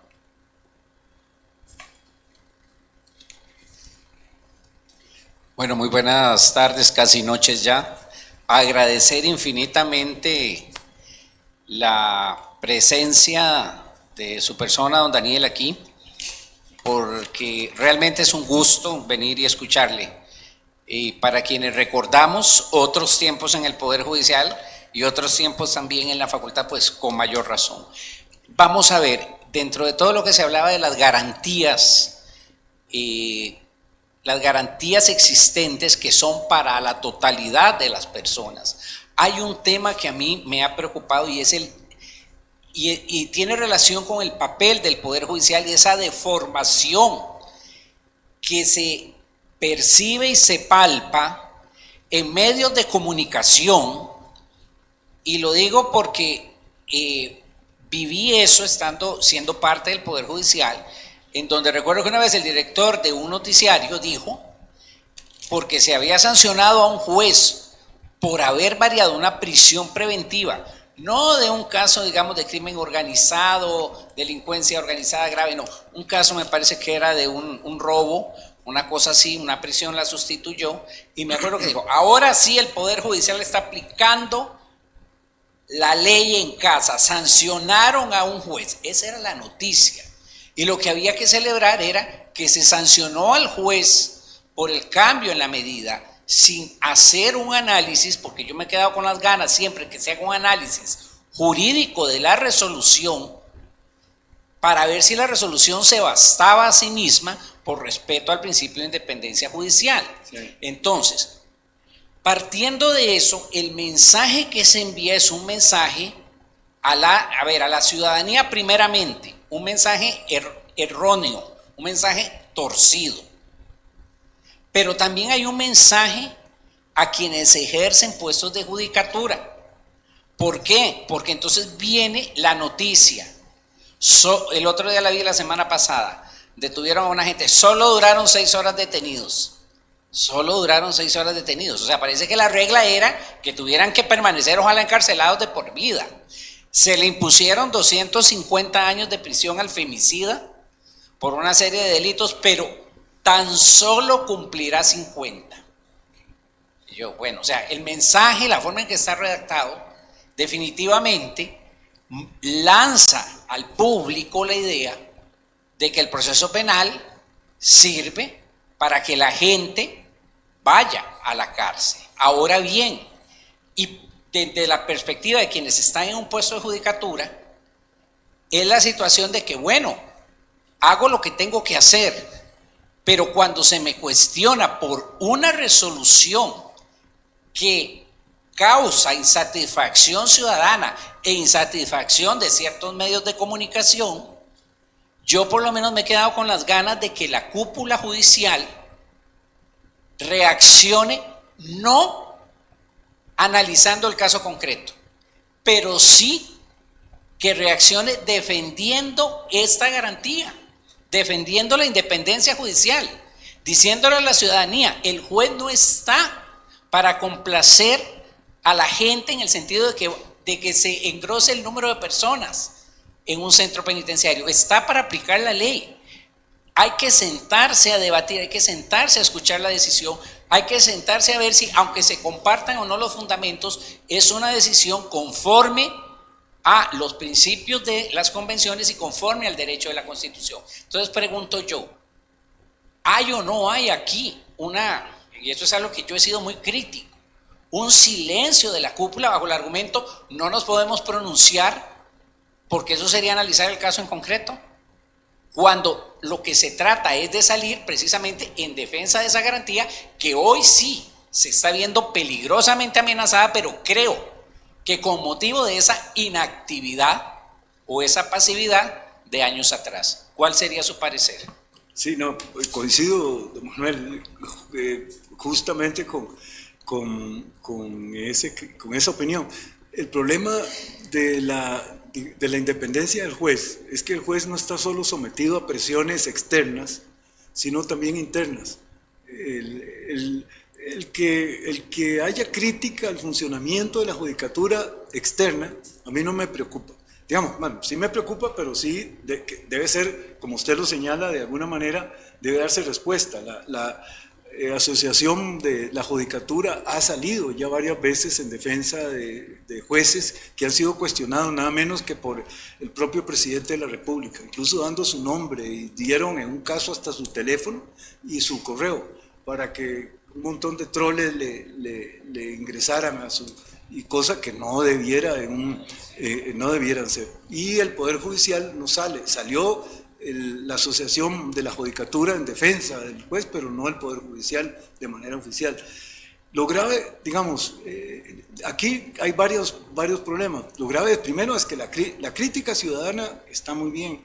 El problema aquí es que es una crítica de megáfono político, donde se le traslada la responsabilidad de una función que tiene el Ejecutivo hacia el Judicial y se hace con ese propósito. Y eso sí es grave. Lo segundo es que ha sido muchas veces el propio Poder Judicial el que ha sancionado al juez. El que ha habido casos en que se han levantado informaciones disciplinarias, incluso despidos a funcionarios judiciales que han tomado decisiones que la cúpula o la opinión pública ha estimado como cuestionadas. Y esto sí es más grave. Por eso les decía que lo grave no es tanto la externa como también la interna, que es también grave. Y sí, coincido con usted en el sentido de que debiera haber una actitud un poco más agresiva de parte del Poder Judicial. Claro, yo sí creo algo también, no debemos dejar solo al Poder Judicial. Yo creo eso también. Es decir, podemos ser críticos del Poder Judicial, y hay que ser críticos porque tiene mucho que reformar, mucho que corregir, bastante que corregir, pero frente a un embate de esta naturaleza de carácter político, en donde está en entredicho el sistema democrático, creo yo que no podemos dejar solo al Poder Judicial. Y esa es mi referencia. Pero gracias, profesor, por la expresión. Buenas noches, don Daniel. Un gusto de saludarlo y de recordar sus clases hace ya más de 20 años en la maestría de Ciencias Penales, sí. Lo cual le agradezco esa oportunidad y qué bueno, porque me di cuenta que está de regreso aquí dando clases como profesor, y ojalá que todos estos muchachos le saquen el jugo a su sabiduría y a su experiencia. Don Daniel, yo que fui funcionario judicial, trabajé con usted en la sala tercera. Usted me llevó a la sala tercera un tiempito que estuve ahí de letrado, y después me dediqué al litigio.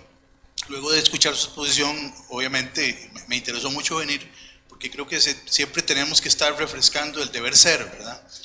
Porque el ser, lo que es en la calle, el ejercicio del derecho y la aplicación de los derechos fundamentales, pasa o tiene una realidad muy, muy distinta, ¿verdad? Y siempre tenemos que estar en una constante lucha por el respeto de los derechos fundamentales, y damos por un hecho, damos por sentado que los jueces, los fiscales los tienen clarísimos, ¿verdad? Y que en la práctica teóricamente los aplican, lo cual no es así.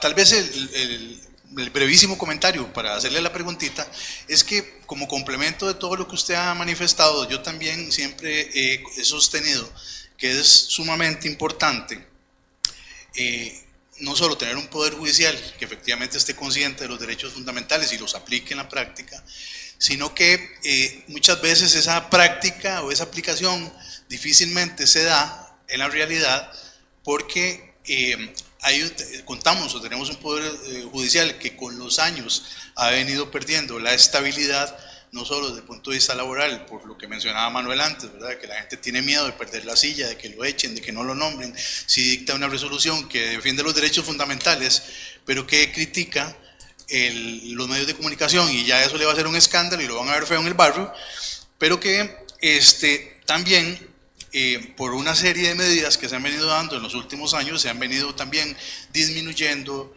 recortando los pluses salariales, ¿verdad? Y entonces ya no solo el juez puede perder su puesto, sino que además le da miedo quedarse sin su ingreso económico, ¿verdad? A raíz de o como sanción por defender los derechos fundamentales. Y eso ha significado que en los últimos años el Poder Judicial, desde mi punto de vista, no aquel Poder Judicial en el que nosotros estuvimos inmersos, ha venido disminuyendo en esa estabilidad. Se ha dado una desbandada enorme de funcionarios judiciales precisamente por esos recortes salariales. Y además, y no quiero que se me malinterprete, pero tal vez los puestos que se han venido ocupando dentro del Poder Judicial no es necesariamente de muchas personas que tengan la mística y la vocación que los puestos requieren, ¿verdad? Entonces, qué difícil es añorar, ¿verdad? Volver a ese deber ser, exigirle inclusive o esperar del Poder Judicial que respete los derechos fundamentales, que haga un paréntesis, ¿verdad? En la calle todo el mundo reclama, critica los derechos fundamentales, salvo cuando es él mismo o un familiar cercano el que está metido en un problema. Ahí sí reclama los derechos fundamentales o se acuerda que existen. Pero entonces, si a lo que decía antes de la inestabilidad económica de la mala que se ha venido con el tiempo, ya no es un atractivo que los mejores alumnos, por ejemplo, de la Facultad de Derecho de Costa Rica, busquen entrar al Poder Judicial, sino litigar a la calle, y antes era al revés. Y si a eso vemos que la formación académica, tal vez de los funcionarios judiciales, no es la que había en aquellos tiempos, ¿qué tan clave es precisamente toda esa parte de estabilidad laboral, estabilidad económica, pluses salariales, para que efectivamente los jueces se presten a hacer esa defensa de los derechos fundamentales? Porque si tenemos un Poder Judicial debilitado, de todo esto se convierte, ¿verdad?, como dicen, un canto, una sirena, ¿verdad? Hay otras frases ahí un poquillo más groseras. Pero definitivamente, no sé qué piensa usted de la necesidad de esa formación, esa capacitación, de ese empoderamiento que los jueces lamentablemente creo que no tienen por un montón de razones socioeconómicas también y de formación académica. Sí, bueno, muchas gracias, don Federico. A mí también me da mucho gusto verlos aquí, a ustedes también, igual que al resto de los alumnos y colegas. Vean, aquí el problema es sobre todo el tema de la carrera judicial. El Poder Judicial requiere de una cantidad de transformaciones internas, de carácter orgánico, de carácter gubernamental, digamos, la cúpula, comenzando por la cúpula y digámoslo, los órganos de administración del Poder Judicial, pero también el tema de las carreras. Por un lado, la carrera judicial, para buscar, digamos, mecanismos de selección mejores para el funcionamiento del aparato judicial. Hay que replanteárselo. En este momento, perdonen, pero de acuerdo con lo que me indican, la mayoría de las personas que ganan los puestos son funcionarios del mismo sistema judicial que han estudiado, pero ningún, digamos, estudiantes o abogados externos logran superarlos, si no es solo sobre todo los funcionarios internos. Lo que me dice que hay, porque la carrera judicial está siendo administrada por los mismos órganos que administran justicia, que van a ser compañeros de estas personas que van a ingresar. Y esto pareciera que aquí hay algo, un disfuncionamiento. Y el otro es el tema de la selección de magistrados. También, que digamos, la Asamblea Legislativa se ha negado a reglamentar. Sí tiene un reglamento bárbaro, pero que no es vinculante para elegir a los magistrados, en donde más del 60% de porcentaje de la evaluación lo da la entrevista. Es decir, los atestados no son lo que cuenta, sino que al final de cuentas es la entrevista. Entonces va a depender de un factor meramente político el que logre ingresar o no a la carrera. Entonces, esto paralelamente con una masificación de la enseñanza del derecho lo que ha provocado es que haya habido una más baja calidad en el sistema de administración de justicia. Y esto obviamente que también requiere de una solución. Coincido con usted, o sea, hay una, digámoslo, una más deficiente calidad en el servicio judicial, y esto se refleja incluso hasta en las faltas de ortografía de las mismas resoluciones que son lamentables. Pero bueno, creo que el tema es carrera judicial, es decir, el fortalecimiento de la carrera judicial, la necesidad de transformarlos. Hay algunos buenos ejemplos, incluso la CEGIL, en relación con más que con la carrera judicial, el sistema de nombramiento de magistrados, ha propuesto una reglamentación de selección y que se legisle para que no dependa de criterios, o sea, no dependa de la voluntad política de los diputados del momento para la elección de uno u otro candidato. Ha pasado casos en donde magistrados que ni siquiera estuvieron en la lista de oferentes resulta electo, digamos, el día de la elección, es decir, ni siquiera participó en el concurso y pasa a ser magistrado. Irregularidades de ese tipo, o sea, donde hay una persona que ni siquiera figuró en el proceso de selección y terminó siendo electo, o sea, porque es a la libre, no tienen limitación a raíz de una falta de reglamentación. No digo que esto va a resolver el problema, pero por lo menos va a atenuar el gran margen político que existe hoy en el nombramiento. Y si así es la cúpula, así va para abajo. Eso es básicamente.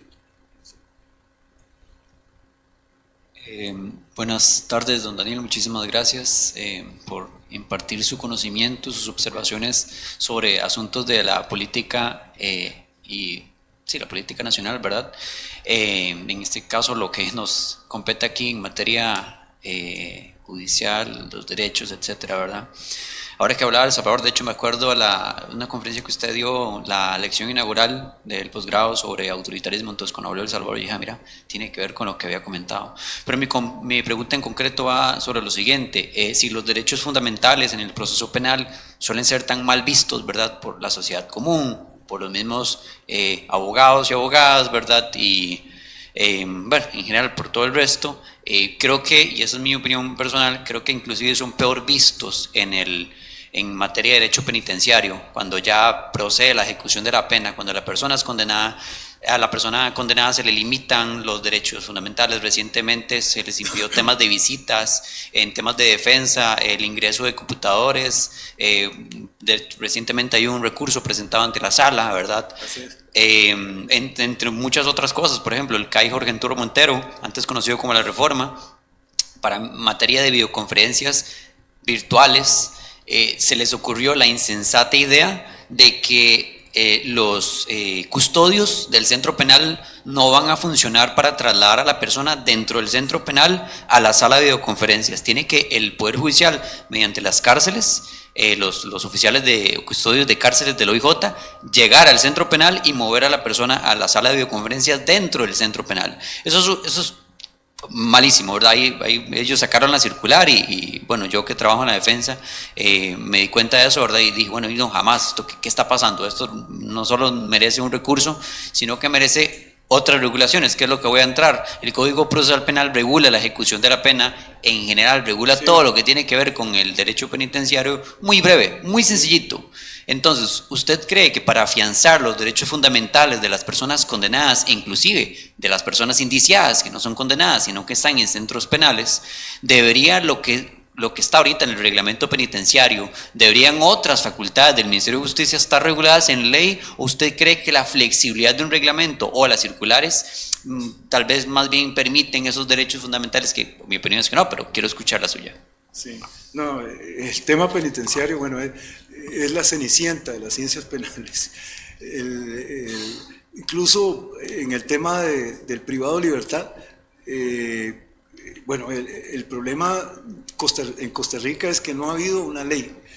El Código Penal, no el Código Procesal Penal, el Código Penal desde el 70 exigió que la ejecución de la pena la pena se iba a ejecutar de conformidad con una ley, es decir, que establece el principio de legalidad de la ejecución de la pena. Esa ley todavía no se ha promulgado. Estamos en espera. Todavía, digamos, lo que existen son reglamentos del propio Poder Ejecutivo, en donde es la misma autoridad penitenciaria la que regula la ejecución penitenciaria. Es decir, es como que el Poder Judicial regulara el procedimiento, más o menos. Es decir, que ellos digan cómo van a tramitarse los procesos y que el Poder Judicial tenga la capacidad de decir, aquí los procesos van a ser y no la ley. Digamos, que no haya una reserva de ley. Esto, obviamente, que lo que ha implicado ha sido de que el desinterés del Poder Ejecutivo en legislar y no ha motivado, digamos, a la Asamblea Legislativa para que se apruebe. Hay un proyecto que estuvo a punto de ser aprobado. En un inicio, incluso este gobierno estaba a favor, pero después lo desconvocó y se opuso porque implicaba pérdidas de poder, digámoslo así, o de facultades, no digamos poder, de facultades para el Ministerio de Justicia en la ejecución penitenciaria. Y se retiró. Todavía estamos esperando, o sea, son 60 años y no se ha aprobado, no ha sido 60 años. Y es que no hay una definición legal de cuáles derechos de ciudadano conserva una persona privada de libertad, cuáles derechos surgen con la privación de libertad. Y hay infinidad de instrumentos internacionales, está en la regla Mandela. Es decir, hay una infinidad de instrumentos de carácter internacional que son los que han suplido, digámoslo así, parece mentira, o sea, las reglas de Naciones Unidas son del 55, que se le llaman las reglas de Mandela, digamos, modificadas posteriormente, las que han permitido establecer algunos derechos para los privados de libertad, y eso es lo que y alguno que ha desarrollado la jurisprudencia de la Sala Constitucional. Pero no hay legislación, es un vacío. Y lo que hay es la reglamentación de la autoridad penitenciaria. Esto que usted me dice es una barbaridad. A mí me pareció, el Poder Judicial se ha dejado, perdonen, meter algunos goles, y perdonen que use esa expresión. Por ejemplo, el traslado de los reclusos del centro penitenciario a los juicios, a los tribunales, no debiera ser una función del Poder Judicial. La citación de testigos no debiera ser una función del Poder Judicial. Es decir, todo esto es auxilio, en todos los países esto no son funciones jurisdiccionales, en ningún país. O sea, es más, son funciones típicas de la administración, típicas del Poder Ejecutivo, que es la administración del Estado. Digamos, incluso la seguridad de los funcionarios, tampoco. No debe ser una función judicial. Y el OIJ tiene una sección especializada en defender funcionarios. Eso no puede ser. Es una función, la seguridad de los ciudadanos está en manos del Poder Ejecutivo, no del Poder Judicial. Y se ha ido dejando, incluso las notificaciones también. Las notificaciones era una función. Yo me acuerdo con la Guardia Rural de hace muchos años, donde eran los que hacían las notificaciones, la Guardia Rural. Y bueno, claro, muy deficientes, pero eran los encargados de hacerlas. Sí. Pero sí, ha pasado eso con el sistema penitenciario. Bueno, muy buenas noches, profesor. Mi nombre es Jonathan Alfaro, muchas gracias por la clase magistral. Bueno, quisiera empezar mencionando dos cositas. Por ahí decía en algún momento Eugenio Raúl Zaffaroni que en un estado totalitario el juez se convierte en policía, las sentencias son acto administrativo y el policía se convierte en un verdugo. O sea, recalcar la importancia de la independencia judicial, y en la Declaración de los Derechos del Hombre y Ciudadano dice que en el artículo 16, sin separación de poderes, carece de constitución. Entonces, empezando por ahí, usted menciona algo que es muy importante y es la desinformación por parte del Poder Ejecutivo y cómo eso erosiona la independencia del Poder Judicial. Y me pregunto yo si para combatir esa desinformación es necesaria la información. Y entonces la pregunta mía me gustaría escuchar su opinión sobre qué papel deben de jugar las escuelas y las facultades de derecho en el aspecto informativo, porque el Poder Judicial tal vez, pienso yo, se encuentra en una posición que tiene que ser más reducida con respecto a sus interacciones con el público y el Poder Ejecutivo, en el sentido de que usted lo había mencionado, ¿verdad? Que no se puede referir a un caso concreto, o que, ¿verdad? Tiene que mantener cierto distanciamiento, pero entonces tiene que venir de alguna parte. Yo me pienso que la semilla de la justicia, la semilla de la jurisdicción está en las escuelas de derecho. Entonces, la pregunta mía es esa: ¿qué opina usted debería ser el papel o quién debería informar a la población sobre eso, que eso no es así? Claro, mire, es un tema, hace años nosotros eliminamos las clases de educación cívica en secundaria. Casi que digamos, se ha ido eliminando, digamos, la formación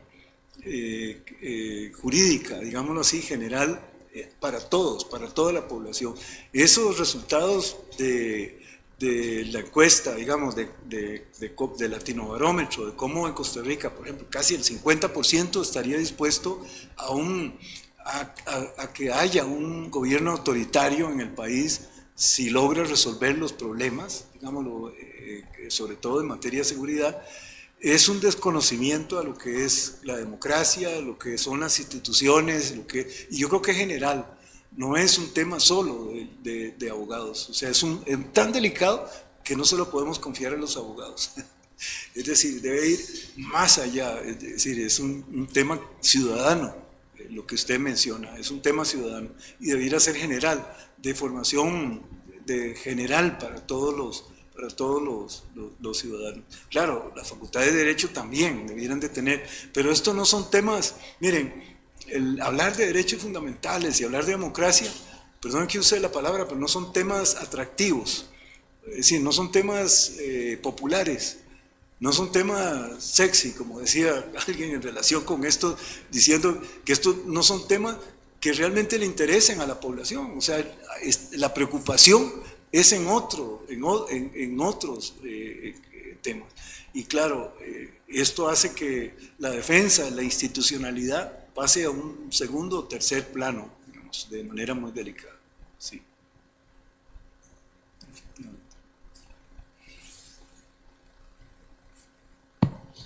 Buenas tardes, profesor. Mi nombre es Javier Garro.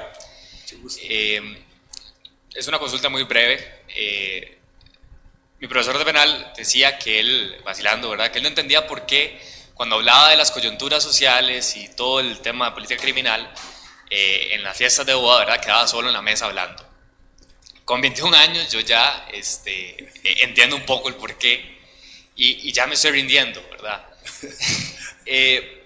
Yo intento ser, digamos, un garantista. Genuinamente confío y creo en los postulados que el garantismo defiende, ¿verdad? Pero con mis 21 años, como le mencionaba, ya me estoy rindiendo porque los jóvenes de hoy en día tienden al punitivismo, ¿verdad? Creen que las posturas autoritarias de la mano dura, ¿verdad? Muchos también no conocen un poco de la historia de países latinoamericanos, inclusive por ejemplo en Estados Unidos, con todas las políticas de mano dura que afectaron tanto a comunidades como a la comunidad afrodescendiente, ¿verdad?, y afroamericana. Pero muchos de las juventudes de ahora tienden a irse por ese lado. Entonces mi consulta va más o menos por ese lado de nosotros ahora los jóvenes. Yo todavía no soy abogado, pero no soy estudiante. Por supuesto, entre los tribunales uno va y alega y toda la cuestión, pero ¿qué puede hacer uno joven para intentar hacer este cambio cuando lo popular, lo que uno ve o ve en las calles y escucha en las redes es ese punitivismo, es el sistema penal, en vez de ser esa contención al poder punitivo, que se supone que debería ser, se pretende que ahora sea lo que nada más diga, bueno, la excepción a la regla es inocente. Sí. ¿Qué podemos hacer ahora nosotros los jóvenes dentro de su experiencia y conocimiento? Sí, miren, lamentablemente nosotros hemos sido, el inquisitivo nos sale por los poros. Fuimos educados y seguimos siendo educados en una sociedad judeocristiana, en donde casi que, sí, separamos pecado de delito, digamos, pero el delito es un mal, digamos, y solo con penitencia, es decir, que es el daño o la mano dura con fuerza para poderlo combatir. Y esa es una concepción muy religiosa. Digamos, la criminalidad no se combate con el corazón, se combate con la cabeza. O sea, la posibilidad de tener éxito frente a la criminalidad sea solo con adecuadas estrategias. No puede ser posible, digamos, que esto sea a través de sentimientos, a pesar de que, digamos, para mí no es nada simpático un agresor o un homicida. Es decir, independientemente de lo que yo considere afectivamente en relación con un sujeto de esa naturaleza. Pero esto no me puede a mí empañar para establecer una estrategia para lograr llevar a ese sujeto ante un tribunal y lograr obtener una condena. Digamos, y ese es el tema. Claro, ¿qué es lo que realmente ocurre?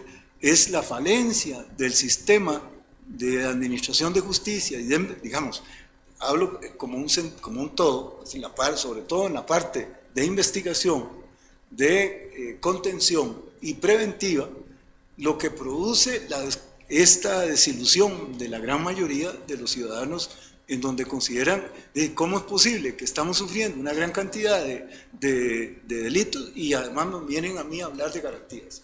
Es decir, obviamente que en ese contexto, vamos a decir, no, pues, a mí que no le reconozcan garantías, como decían, hasta que un familiar esté sometido a un problema de esta naturaleza o donde se empiece a utilizar. Y el problema, digamos, es que cuando ya deja de ser un discurso y pasa a ser a la realidad, el sistema autoritario, digamos, cuando deja de ser una concepción como hasta ahora aquí, que, digamos, que todavía no ha calado a las instituciones, por lo menos no ha generalizado a todas las... No estamos ante un gobierno, un sistema democrático fallido, sino que todavía tenemos instituciones que defender.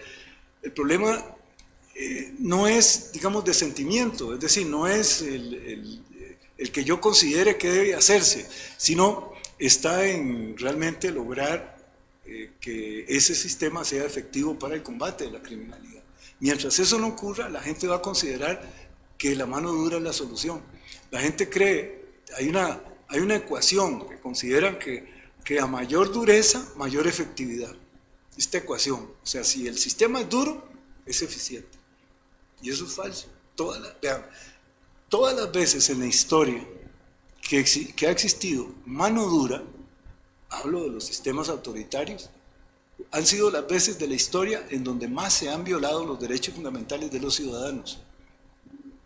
Hablo de todo, de la España después de Franco, la Italia después de Mussolini, Alemania después de Hitler, o América Latina, Chile después de Pinochet, o Argentina después, o sea, después de los dictadores, o sea, y para Uruguay, Paraguay, Brasil.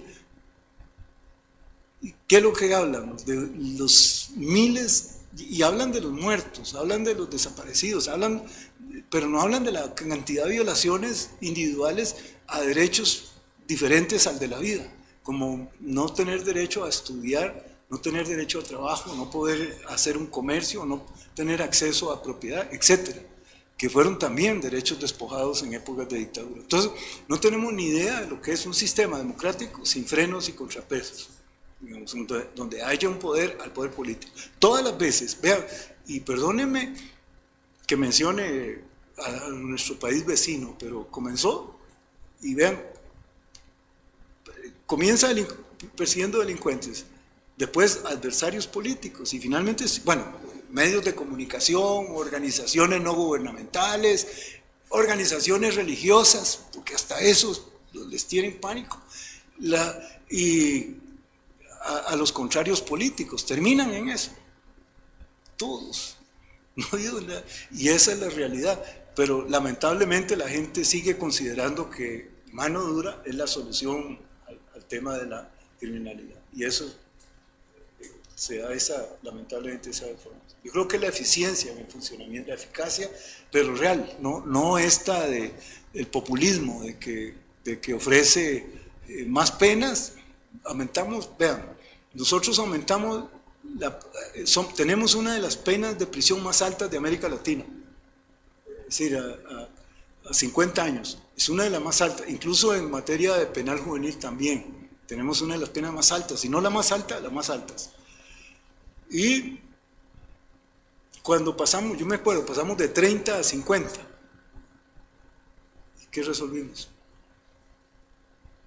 Disminuyó la criminalidad, pero eso la gente no lo entiende. Podemos poner como, es decir, sería muy fácil, pongamos la pena de muerte para todo, y así resolvemos el problema de la criminalidad, y no lo vamos a hacer. Por eso, ni los países que tienen pena de muerte, pero bueno, lamentablemente no aprendemos de la historia. Bueno, yo creo que vamos cerrando, ¿verdad? Si les parece, perdón, a ver. Quedan 2 preguntas que nos hicieron por el chat de Facebook Live. Bueno, ok. Bueno.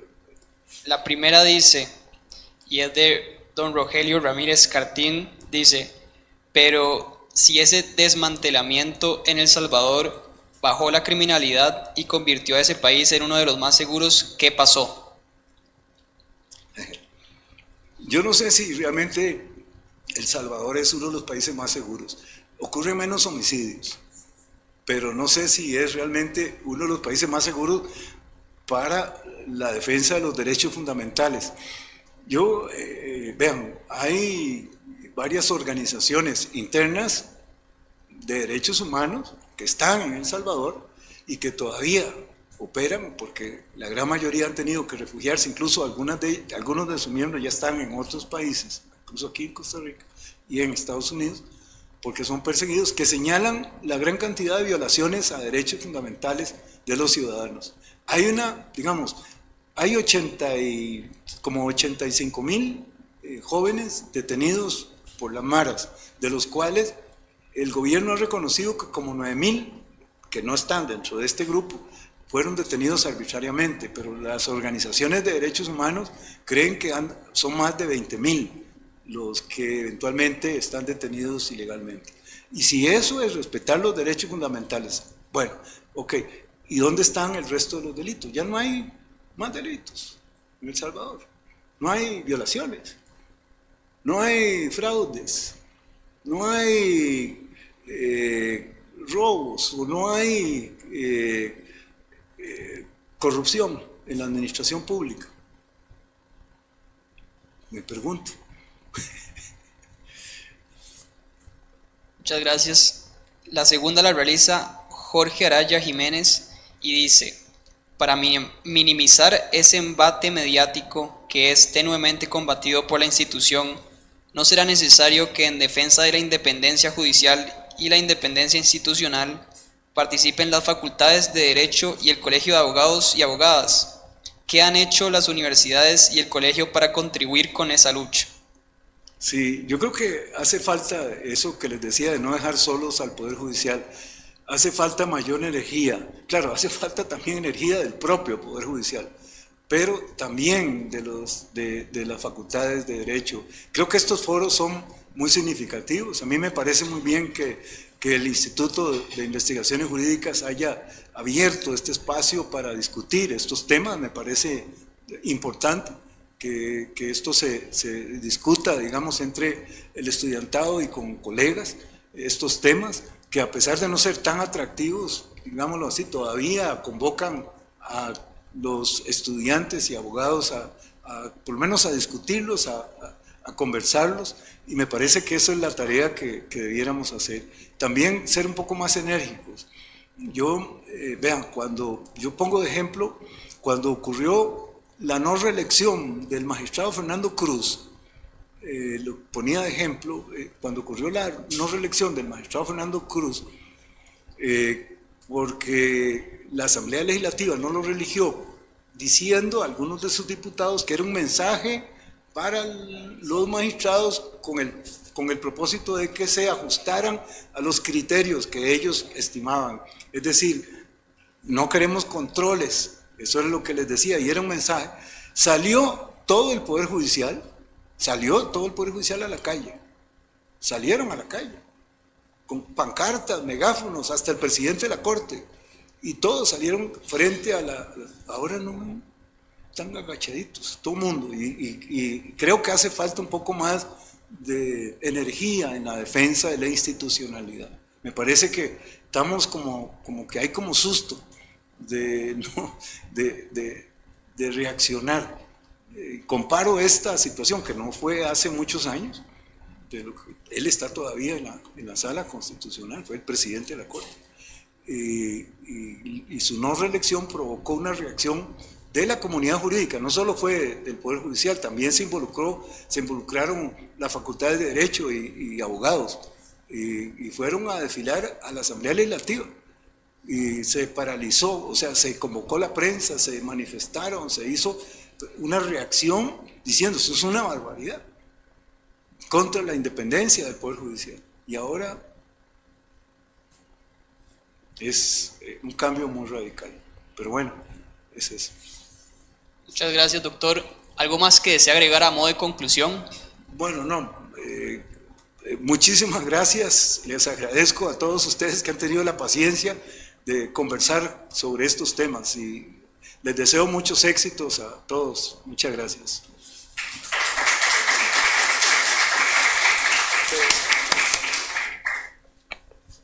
Agradecemos al doctor Daniel González Álvarez y del mismo modo a todos los que nos acompañan el día de hoy. Amablemente les solicitamos realizar la evaluación de la actividad y les recordamos que el siguiente martes 2 de septiembre a las 4:30 de la tarde tendremos en el mini auditorio las primeras exposiciones de las 6ª jornadas de investigación de este año, con la participación de la máster Liliana Rivera Quesada y el doctor Eric Gallens Gómez.